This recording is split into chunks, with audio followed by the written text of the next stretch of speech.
बिस्मिल्लाहिर्रहमानिर्रहीम अस्सलाम वालेकुम। Welcome to SWS learn honour YouTube channel. कैसे आप सब? मुझे उम्मीद है कि आप सब खैरियत से होंगे। वीडियो स्टार्ट करने से पहले जो स्टूडेंट मेरे चैनल पे नए हैं, मेरे चैनल को सब्सक्राइब कर ले ताकि हर आने वाली वीडियो का नोटिफिकेशन आपको मिल सके। आज का हमारा टॉपिक है आइसोमरिज्म। वेरी इंपॉर्टेंट लॉन्ग है, सो आपने इसको एज अ लॉन्ग भी प्रिपेयर करना और एज अ शॉर्ट भी। Let's start our video. बिस्मिल्लाहिर्रहमानिर्रहीम। आइसोमरिज्म के बारे में पढ़ना तो पहले हमें पता होना चाहिए आइसोमरिज्म है क्या। Two or more compound having same molecular formula but different structural formula and properties are said to be isomer and phenomena is called isomerism। दो या दो से ज्यादा ऐसे कंपाउंड जिनका मोलिकुलर फॉर्मूला तो बिल्कुल सेम है, लेकिन अगर स्ट्रक्चर देखें तो दोनों का स्ट्रक्चर बिल्कुल डिफरेंट होता है। ऐसे कंपाउंड जिनका मोलिकुलर फॉर्मूला सेम होता है लेकिन स्ट्रक्चर फॉर्मूला डिफरेंट होता है उनको हम कहते हैं आइसोमर, और इस पूरे फिनोमेना को हम कहते हैं आइसोमरिज्म। अगर हम एग्जाम्पल करें सिंपलेस्ट, अगर हम ब्यूटेन को लें, ब्यूटेन में होते 4 कार्बन, 1 2 3 और ये 4, इसको हम कहेंगे ब्यूटेन। अगर हम क्या करें, इसको ब्रांच बना दें, यानी रहे 4 कार्बन में। देखो ब्यूटेन में कितने होते हैं, 1 2 3 4 कार्बन। इसमें भी देखो 1 2 3 4 कार्बन ही, लेकिन हमने इस कार्बन को उठा के इस कार्बन के नीचे लगा दिया है, तो कितने कार्बन हो गए, 1 2 3 4 है, तो 4 ही कार्बन, लेकिन क्या थोड़ा सा स्ट्रक्चर में डिफरेंट है। अब देखो इसका नाम क्या होगा, आइसोब्यूटेन। ये भी क्या है, ब्यूटेन। अगर दोनों का मोलिकुलर फॉर्मूला लिखे, इसका मोलिकुलर फॉर्मूला क्या होगा, कार्बन कितने 1 2 3 4 कार्बन है, और हाइड्रोजन कितने हैं 3 और 3 6, 2 और 2 10 हाइड्रोजन। सो इसका मोलिकुलर फॉर्मूला क्या हुआ, C4H10। इसका मोलिकुलर फॉर्मूला देखो तो 1 2 3 4 कार्बन है, और हाइड्रोजन कितने 3 3 6 और 3 9 और 1 10, तो हाइड्रोजन भी 10 हुए। यानी दोनों का मोलिकुलर फॉर्मूला बिल्कुल सेम है। दोनों का मोलिकुलर फॉर्मूला लिखे तो वो C4H10 है, लेकिन अगर स्ट्रक्चर देखे तो दोनों का स्ट्रक्चर डिफरेंट है। ब्यूटेन का स्ट्रक्चर डिफरेंट है और आइसोब्यूटेन का स्ट्रक्चर डिफरेंट है। सो ऐसे कंपाउंड जिनमें ये प्रॉपर्टी पाई जाती है कि उनका मोलिकुलर फॉर्मूला सेम हो लेकिन स्ट्रक्चर फॉर्मूला डिफरेंट हो, उनको कहते हैं आइसोमर, और इस पूरे फिनोमेना को हम कहते हैं आइसोमरिज्म। एक और एग्जांपल ले ले, अगर हम इसी ब्यूटेन के साथ एक क्लोरीन लगा दें, CH3 CH2 CH2 CH2, इस लास्ट वाली कार्बन से एक हाइड्रोजन निकाल के क्लोरीन लगा दे, तो उसको क्या कहेंगे, क्लोरोब्यूटेन। अब देखो कौन सी कार्बन के साथ क्लोरीन है, 1 2 3 4, तो 1 कार्बन के साथ क्लोरीन है तो 1 क्लोरोब्यूटेन।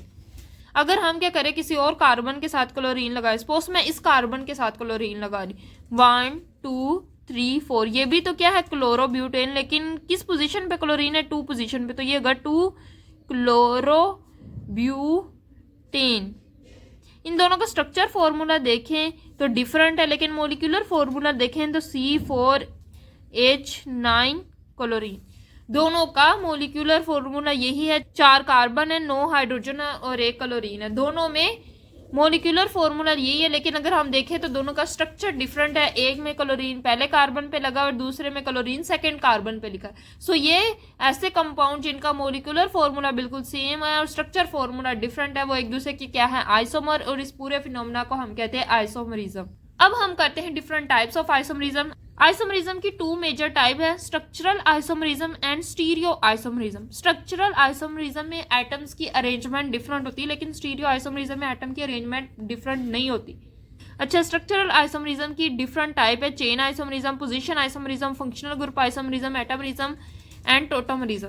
स्टीरियो आइसोमरिज्म की 2 टाइप है, ज्योमेट्रिकल जिसे सिस ट्रांस आइसोमरिज्म भी कहते हैं, और ऑप्टिकल आइसोमरिज्म। इन सारी टाइप्स को हम 1 बाय 1 डिस्कस करते हैं। पहली मेजर टाइप पढ़ लेते हैं, स्ट्रक्चरल आइसोमरिज्म। मैंने अभी आपको बताया था स्ट्रक्चरल आइसोमरिज्म में क्या होता है, एटम की अरेंजमेंट डिफरेंट होती है। Structural isomerism arises due to different in arrangement of atom within the molecule. Molecules के अंदर एटम्स की अरेंजमेंट डिफरेंट होने की वजह से जो आइसोमरिज्म बनता है उसे कहते हैं स्ट्रक्चरल आइसोमरिज्म। इसके डिफरेंट टाइप है, जब ये आप डिफरेंट टाइप करेंगे तो आपको स्ट्रक्चरल आइसोमरिज्म मजीद समझ आ जाएगा। सो पहला है इसका isomerism, chain isomerism. Structural isomerism की पहली टाइप है chain isomerism. This isomerism arises due to difference in the nature of carbon atom इधर कार्बन एटम की चेन डिफरेंट होने की वजह से जो आइसोमरिज्म अराइजेज होता है उसको कहते हैं चेन आइसोमरिज्म। नाम से ही जो पहला वर्ड होगा वो ही चीज डिफरेंट होगी।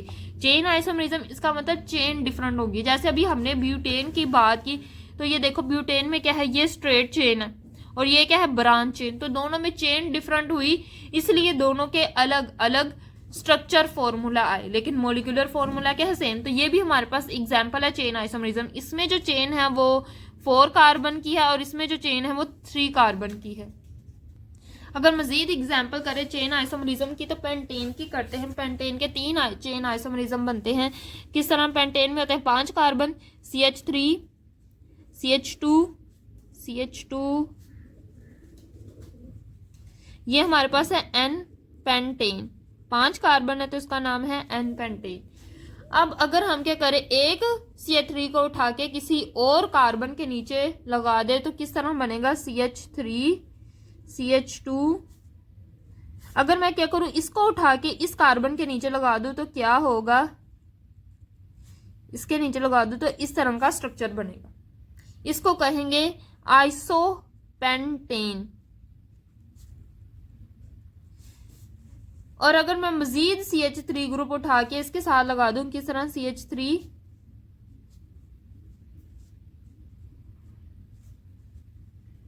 अब देखो इसमें भी कितने कार्बन, 1 2 3 4 5 कार्बन है तो इसका नाम है नियोपेंटेन।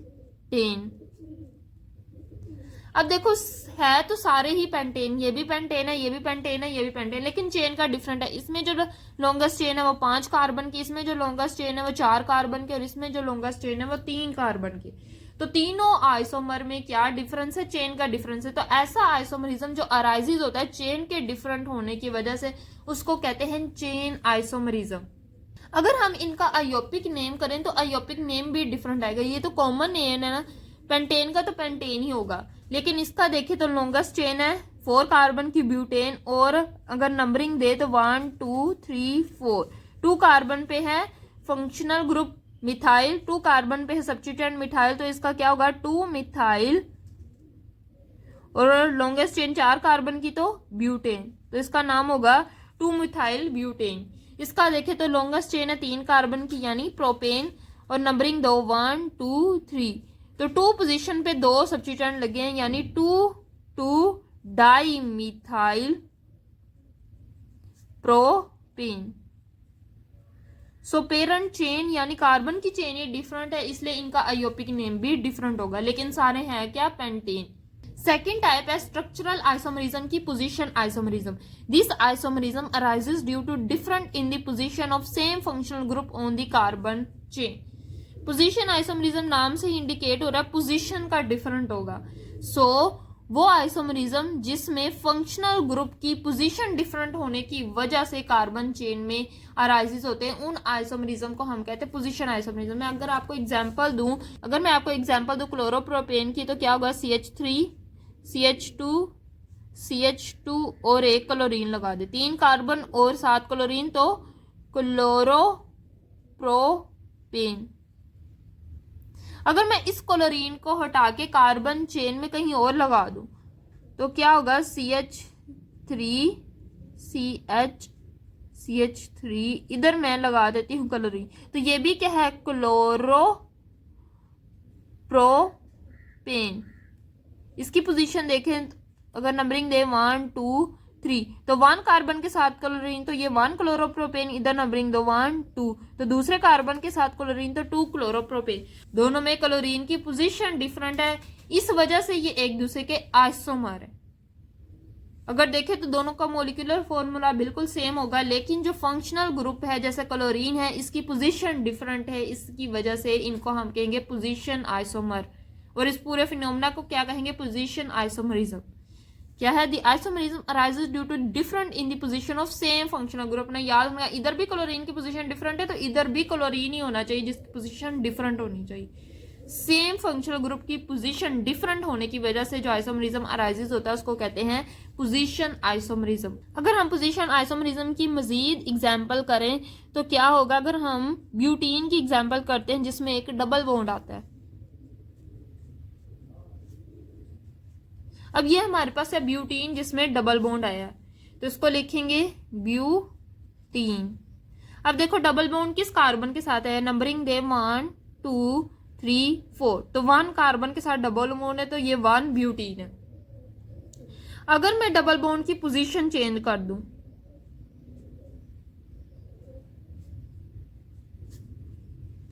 अब ये भी क्या है, ब्यूटीन जिसमें एक डबल बॉन्ड है 4 कार्बन और एक ही डबल बॉन्ड है, तो ये भी क्या है, ब्यूटीन। अब अगर इसमें मैं देखूं तो ये भी क्या है मेरे पास, ब्यूटीन। अगर मैं डबल बॉन्ड की पोजीशन बताऊं तो 1 2, दूसरे कार्बन के साथ है डबल बॉन्ड, तो ये 2 ब्यूटीन। अब दोनों में देखो पोजीशन डिफरेंट किसकी है, डबल बॉन्ड की। डबल बॉन्ड यहाँ फंक्शनल ग्रुप के तौर पर एक्ट कर रहा है क्योंकि ये अल्कीन की कैरेक्टरिस्टिक है डबल बॉन्ड, सो एक टाइप का ये फंक्शनल ग्रुप हुआ। सो डबल बॉन्ड की पोजीशन डिफरेंट है डबल बॉन्ड ही दोनों कंपाउंड में डबल बॉन्ड है, लेकिन डबल बॉन्ड की पोजीशन डिफरेंट होने की वजह से दोनों का नाम डिफरेंट है। सो इसलिए इसको हम कहेंगे पोजीशन आइसोमरिज्म। देन है functional group isomerism, the compound having the same molecular formula but different functional group are called functional group isomer. ऐसे कंपाउंड जिनका जो मॉलिक्यूलर फॉर्मूला है वो बिल्कुल सेम है लेकिन फंक्शनल ग्रुप ही डिफरेंट है, उनको हम कहेंगे फंक्शनल ग्रुप आइसोमर। और इस पूरे फिनोमेना को हम क्या कहेंगे, फंक्शनल ग्रुप आइसोमरिज्म। मैं आपको एग्जांपल देती हूँ फिर आपको अच्छे से समझ आएगा।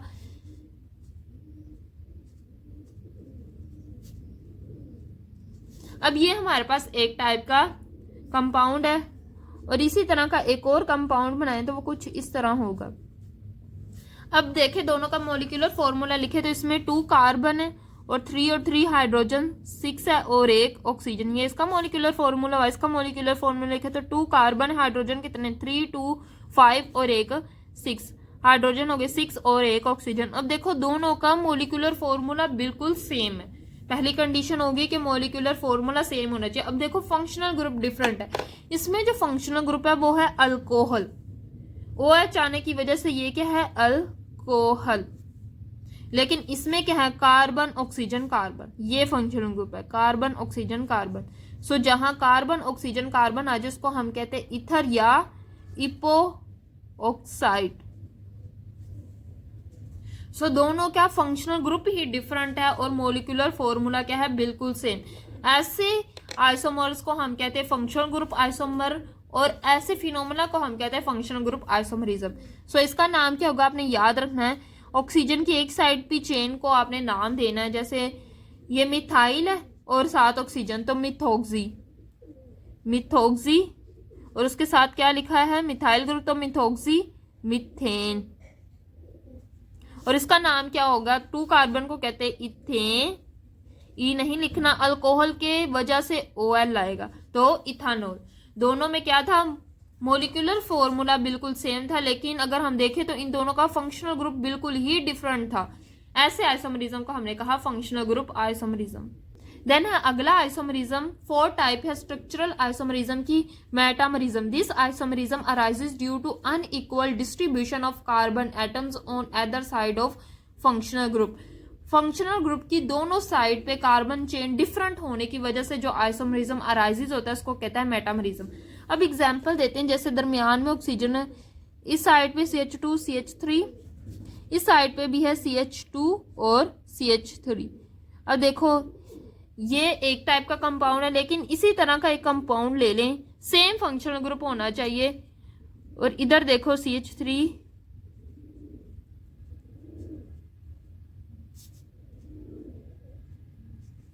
अब ये देखो दोनों में क्या डिफरेंट है। अगर इन दोनों का मॉलिक्यूलर फॉर्मूला लिखें तो क्या होगा, 2 1 2 3 4 कार्बन है, हाइड्रोजन कितने 3 और 3 6 7 8 9 10 हाइड्रोजन है 10 और एक ऑक्सीजन है। इसका भी यही फॉर्मूला है और इसका भी यही फॉर्मूला है, C4H10 और ऑक्सीजन। दोनों का मॉलिक्यूलर फॉर्मूला भी सेम है, फंक्शनल ग्रुप भी सेम है। तो क्या डिफरेंट है, फंक्शनल ग्रुप की दोनों साइड पे कार्बन चेन का डिफरेंट है। यानी दोनों साइड पे कार्बन चेन की डिस्ट्रीब्यूशन अलग है। इसमें जो कार्बन चेन की डिस्ट्रीब्यूशन है फंक्शनल ग्रुप की, इस साइड पे वो भी 2 है और इस साइड पे भी 2 है। ये अलग टाइप का मॉलिक्यूल्स हो गया। अगर इसमें देखें तो इसमें एक साइड पे 1 कार्बन और एक साइड पे 3 कार्बन, तो कार्बन की डिस्ट्रीब्यूशन अलग है। इस वजह से जो आइसोमरिज्म अराइजेस होता है उसको कहता है मेटामरिज्म। इसका नाम क्या होगा?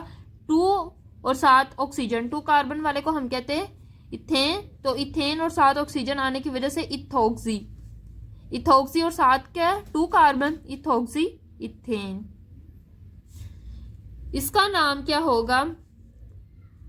ये देखो, ये 1 कार्बन और 7 ऑक्सीजन, तो मिथोक्सी। और 3 कार्बन है 7, तो इसको कहेंगे प्रोपेन, तो मिथोक्सी प्रोपेन। बस आपने याद रखना है इसमें डिफरेंट क्या होता है मेटामरिज्म में। फंक्शनल ग्रुप की साइड्स पे कार्बन एटम्स की जो चेन होती है वो डिफरेंट होती है, कार्बन एटम की डिस्ट्रीब्यूशन डिफरेंट होती है। अगर हम एक और एग्जांपल है, दरमियान में है कार्बन डबल बॉन्ड ऑक्सीजन, इस साइड पे CH2 CH3 और इस साइड पे भी CH2 और CH3। ये एक टाइप का हमारे पास मॉलिक्यूलर, इसी तरह का एक मॉलिक्यूल इसमें CH2, इस साइड पे CH3 और इस साइड पे CH2 CH2 और CH3। अगर इसका देखें तो इसमें 1 2 3 4 5 कार्बन है, C5 हाइड्रोजन है 10 और 1 ऑक्सीजन है। इसमें भी क्या है? C5 हाइड्रोजन है 10 और 1 ऑक्सीजन। तो दोनों का मॉलिक्यूलर फॉर्मूला बिल्कुल सेम है, लेकिन अगर स्ट्रक्चर में देखें तो वो डिफरेंट है। क्यों डिफरेंट? देखो, दोनों में फंक्शनल ग्रुप भी सेम है, carbon double bond oxygen, carbon double bond oxygen. Difference क्या आता है? कार्बन चेन की डिस्ट्रीब्यूशन, कार्बन एटम्स की डिस्ट्रीब्यूशन। इसमें कार्बन एटम की डिस्ट्रीब्यूशन अलग है, इसमें कार्बन एटम की डिस्ट्रीब्यूशन अलग है। इसमें देखो तो डिस्ट्रीब्यूशन क्या है? फंक्शनल ग्रुप की इस साइड पे भी 2 कार्बन है, फंक्शनल ग्रुप की इस साइड पे भी 2 कार्बन है। इसमें डिस्ट्रीब्यूशन क्या है? फंक्शनल ग्रुप की एक साइड पे 1 कार्बन है, दूसरी साइड पे 3 कार्बन। तो क्या डिफरेंस है? कार्बन एटम की डिस्ट्रीब्यूशन डिफरेंस है। तो इसकी वजह से ये दोनों एक दूसरे के आइसोमर हैं और इस आइसोमरिज्म को हम क्या कहते हैं? मेटामरिज्म। अब इसका नाम क्या है इन दोनों कंपाउंड का? इन दोनों कंपाउंड का नाम देखें तो फंक्शनल ग्रुप इनमें पहले हमने इंडिकेट करना, वो क्या आ रहा है? कार्बन डबल बॉन्ड ऑक्सीजन, उसकी इस साइड पे भी कार्बन है और इस साइड पे भी कार्बन, यानी इस साइड पे भी अल्काइल ग्रुप है और इस साइड पे भी अल्काइल ग्रुप। ऐसा कंपाउंड जिसमें दरमियान में हो कार्बन डबल बॉन्ड ऑक्सीजन, इस साइड पे भी कोई अल्काइल ग्रुप हो यानी कार्बन हो और इस साइड पे भी कोई अल्काइल ग्रुप हो यानी कार्बन हो, तो उसको हम कहते हैं कीटोन। जनरल नाम है इनका कीटोन। जैसे अल्कोहल जनरल नाम होता है, इसी तरह कीटोन जनरल नेम है, लेकिन हर कीटोन का नाम जो होगा वो अलग होगा। अब देखो इसमें कितने हैं कार्बन? 1 2 3 4 5। 5 कार्बन को हम क्या कहते हैं? 5 कार्बन को हम कहते हैं पेंटेन। तो पेंटेन का ई नहीं लिखना, AN तक लिख के, कीटोन का ONE लिखना है, ONE। तो यह क्या बन गया? पेंटानोन। 5 कार्बन और कीटोन होने की वजह से पेंटानोन। और किस पोजीशन पे कार्बन डबल बॉन्ड ऑक्सीजन? 1 2 3, तो तीसरी कार्बन पे था इसलिए लिखा 3 पेंटानोन। इसी तरह इधर लिखो 1 2 पोजीशन पे है कीटोनिक ग्रुप। अब देखो 1 2 3 4 5, ये भी क्या है? पेंटानोन। लास्ट टाइप है स्ट्रक्चरल आइसोमरिज्म की, tautomerism. This type of isomerism arises due to the shifting of proton from one atom to another within the same molecule. आपने एक ही मॉलिक्यूल लेना, उसी मॉलिक्यूल में क्या होगा? एक एटम से दूसरे एटम में शिफ्टिंग ऑफ प्रोटॉन होगी। शिफ्टिंग ऑफ प्रोटॉन, प्रोटॉन कहते हैं H+ आयंस को। तो एक मॉलिक्यूल में H+ आयंस की मूवमेंट से जो आइसोमरिज्म अराइजेस होता है उसको कहते हैं टोटोमरिज्म। मैं आपको एग्जांपल देती हूँ अमाइनो एसिड की। अमाइनो एसिड प्रोटीन के बिल्डिंग ब्लॉक्स होते हैं। हमारी बॉडी में जितनी भी प्रोटीन्स है वो सारी अमाइनो एसिड से मिलके बनी होती है। अमाइनो एसिड का जनरल फॉर्मूला लिखे तो होता है, एक साइड पे होता है कार्बन COOH, एक साइड पे होता है NH2, एक साइड पे होता है अल्काइल ग्रुप और एक साइड पे होता है हाइड्रोजन। तो कार्बन के चारों एटम कंप्लीट, 1 2 3 4, इसको कहते हैं अमाइनो एसिड। अब यहाँ क्या होगा? शिफ्टिंग ऑफ प्रोटॉन होगा। अब देखो इस नाइट्रोजन के ऊपर है लोन पेयर, ये नाइट्रोजन क्या करेगा? ये हाइड्रोजन को अपनी तरफ अट्रैक्ट करेगा। ये इस हाइड्रोजन को यहाँ से हटा के अपने साथ अटैच कर लेगा तो क्या हो जाएगा, नाइट्रोजन के पास पहले 2 हाइड्रोजन, एक और हाइड्रोजन आ जाएगा तो 3 हाइड्रोजन आ जाएंगे। इस तरह इधर क्या होगा, C डबल हाइड्रोजन निकल गया, इधर अल्काइल ग्रुप और इधर नीचे हाइड्रोजन। तो क्या हुआ है, हाइड्रोजन जो है वो H+ आयंस की फॉर्म में यहां से निकलेगा, इसलिए इसको कहते हैं शिफ्टिंग ऑफ प्रोटॉन हुई है। एक ही मॉलिक्यूल के अंदर प्रोटॉन की शिफ्टिंग हुई है, एक एटम से दूसरे एटम की तरफ। अब देखो नाइट्रोजन ने ज्यादा बॉन्ड बना लिए तो इस पे आ जाएगा पॉजिटिव चार्ज और ऑक्सीजन पे आ जाएगा नेगेटिव चार्ज, क्योंकि ऑक्सीजन अभी भी एक बॉन्ड बना सकता है। सो ये है टोटोमरिज्म, जिसमें क्या हुई है, शिफ्टिंग हुई है प्रोटॉन की, एक एटम से H+ आयंस दूसरे एटम की तरफ शिफ्ट हो गया है और एक ही मॉलिक्यूल के अंदर। ये नहीं हुआ कि एक मॉलिक्यूल से दूसरे मॉलिक्यूल में गया है, मॉलिक्यूल एक ही है, उसी में प्रोटॉन की शिफ्टिंग हुई है और इस वजह से जो आइसोमरिज्म अराइजेस होता है उसको कहते हैं tautomerism. Stereo isomerism second major type है आइसोमरिज्म की, stereo isomerism. Stereo isomerism are such compound which possess same structure formula. अब हमने आइसोमरिज्म में क्या कहा था, वो कंपाउंड जिनमें स्ट्रक्चर फॉर्मूला डिफरेंट होता है लेकिन मोलिकुलर फॉर्मूला जो है वो सेम होता है। लेकिन स्टीरियो आइसोमरिज्म में मोलिकुलर फॉर्मूला भी सेम होता है, स्ट्रक्चर फॉर्मूला भी बिल्कुल सेम होता है, लेकिन डिफरेंट क्या है, डिफरेंट है with respect to position of identical groups. Space में, इन स्पेस, साथ वर्ड लिखना है, इन स्पेस। अगर हम देखें स्पेस 3 डायमेंशनल होती है और 3 डायमेंशनल में एटम्स की अरेंजमेंट डिफरेंट होने की वजह से स्टीरियो आइसोमरिज्म आता है, लेकिन इसमें जो स्ट्रक्चर फॉर्मूला होता है वो बिल्कुल सेम होता है। इसकी 2 टाइप है, उनको समझते तो आपको अच्छे से समझ आ जाएगा, जियोमेट्रिकल और सिस ट्रांस आइसोमरिज्म। पहले हम सिस ट्रांस आइसोमरिज्म कहते हैं। तो जियोमेट्रिकल आइसोमरिज्म में 2 तरह के आइसोमर्स आते हैं, सिस आइसोमर और ट्रांस आइसोमर। पहले हम करते हैं cis isomer, carbon double bond carbon. अब क्या है, यहाँ पे हमारे पास कोई हाइड्रोजन और यहाँ पे हमारे पास क्लोरीन है, इसी तरह यहाँ पे क्लोरीन है और यहाँ पे हाइड्रोजन है। अब ये देखो इसमें क्या है कि एक साइड पे सेम ग्रुप्स आ रहे, इसमें भी क्या है, एक साइड पे सेम ग्रुप्स आ रहे, तो ये हमारे पास है सिस आइसोमर। अगर मैं इसी की एक और एग्जांपल दूं, कार्बन डबल बॉन्ड कार्बन, ऊपर हाइड्रोजन, इधर क्लोरीन और इधर क्लोरीन। अब देखो इसमें अगर एक साइड पे देखें तो डिफरेंट एटम आ रहे, इधर क्लोरीन आ रही और इधर हाइड्रोजन आ रही, तो ऐसे कंपाउंड को कहेंगे ट्रांस आइसोमर। आप इस तरह रखें कि अगर एक साइड पे सेम आ रहे तो उसको कहेंगे सिस आइसोमर और एक साइड पे डिफरेंट आ रहे हैं तो उनको कहेंगे ट्रांस आइसोमर। अब देखिए तो दोनों का स्ट्रक्चर फॉर्मूला बिल्कुल सेम है, carbon double bond carbon, carbon double bond carbon, carbon इस साइड पे हाइड्रोजन और क्लोरीन, हाइड्रोजन और क्लोरीन, कार्बन की इस साइड पे भी हाइड्रोजन और क्लोरीन, कार्बन की इस साइड पे भी हाइड्रोजन और क्लोरीन।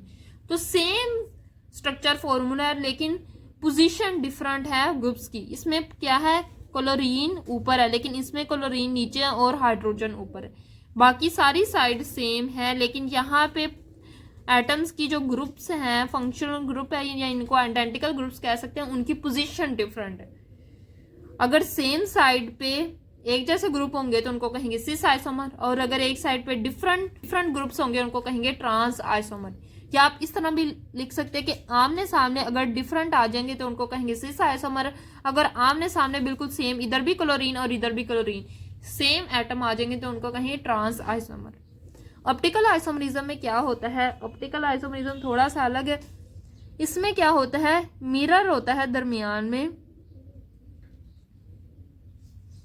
कार्बन के अगर देखें तो इस तरह होता है, कार्बन 4 बॉन्ड बनाता है। मैं अगर एग्जांपल दूं, यहाँ हाइड्रोजन है, यहाँ भी हाइड्रोजन है, यहाँ क्लोरीन है और यहाँ ब्रोमीन है, ये हमारे पास कोई भी कंपाउंड है। अब अगर हमें इसका बनाऊं तो क्या होगा, इस तरफ हाइड्रोजन आ जाएगा और इस तरफ आ जाएगा क्लोरीन, ये भी हाइड्रोजन और ये ब्रोमीन। इसमें क्या होता है कि एक मॉलिक्यूल हमने लिया, अगर हम आईने में उसको देखो तो उसकी लेफ्ट साइड राइट साइड पे होगी।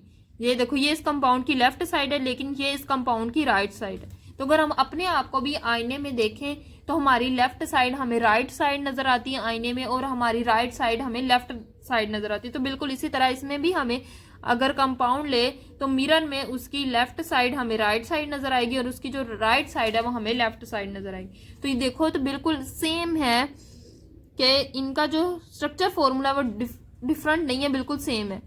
कार्बन के साथ इधर भी हाइड्रोजन, इधर भी हाइड्रोजन, कार्बन के साथ इधर क्लोरीन, इधर भी क्लोरीन, कार्बन के साथ इधर ब्रोमीन तो इधर भी ब्रोमीन, और इस कार्बन के साथ इधर हाइड्रोजन तो इधर भी हाइड्रोजन। स्ट्रक्चर फॉर्मूला डिफरेंट नहीं है, बिल्कुल सेम है, लेकिन पोजीशन का डिफरेंट। अगर देखें तो कार्बन की इस साइड पे क्लोरीन है और इस साइड पे देखें तो हाइड्रोजन है, कार्बन की इस साइड पे हाइड्रोजन है और इस साइड पे क्लोरीन है। तो ग्रुप्स, आइडेंटिकल ग्रुप्स की पोजीशन डिफरेंट है स्पेस में, लेकिन स्ट्रक्चर फॉर्मूला बिल्कुल सेम। और ऑप्टिकल आइसोमरिज्म देखें तो ये एक दूसरे के non super imposable mirror images होती हैं।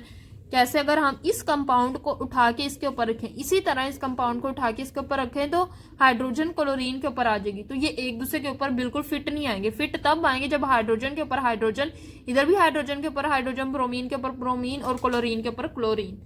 स्क्रीन पे एक इमेज नजर आ रही होगी हैंड्स की, कि हैंड्स के ऊपर हैंड आ नहीं सकता। अगर आप अपने हाथ को दूसरे हाथ के ऊपर बिल्कुल रखें तो नहीं आता, इसी को हम कहते हैं non super imposable mirror images. तो ऑप्टिकल आइसोमरिज्म, वैसे ही आपको इतनी डिटेल करने की जरूरत नहीं, आपने जस्ट जियोमेट्रिकल और ऑप्टिकल आइसोमरिज्म का नाम याद करना कि ये स्टीरियो आइसोमरिज्म में आते हैं, आपने इनकी एग्जाम्पल्स नहीं करनी, ये सिर्फ आपकी अंडरस्टैंडिंग के लिए था। सो ये थी आज की वीडियो जिसमें हमने आइसोमरिज्म किया। मुझे उम्मीद है कि आपको वीडियो पसंद आई होगी। वीडियो अच्छी लगी तो वीडियो को लाइक करें, मजीद इसी तरह की वीडियोस के लिए मेरे चैनल को सब्सक्राइब करें। तो हमें ज़रूर याद रखिएगा। अल्लाह हाफिज़।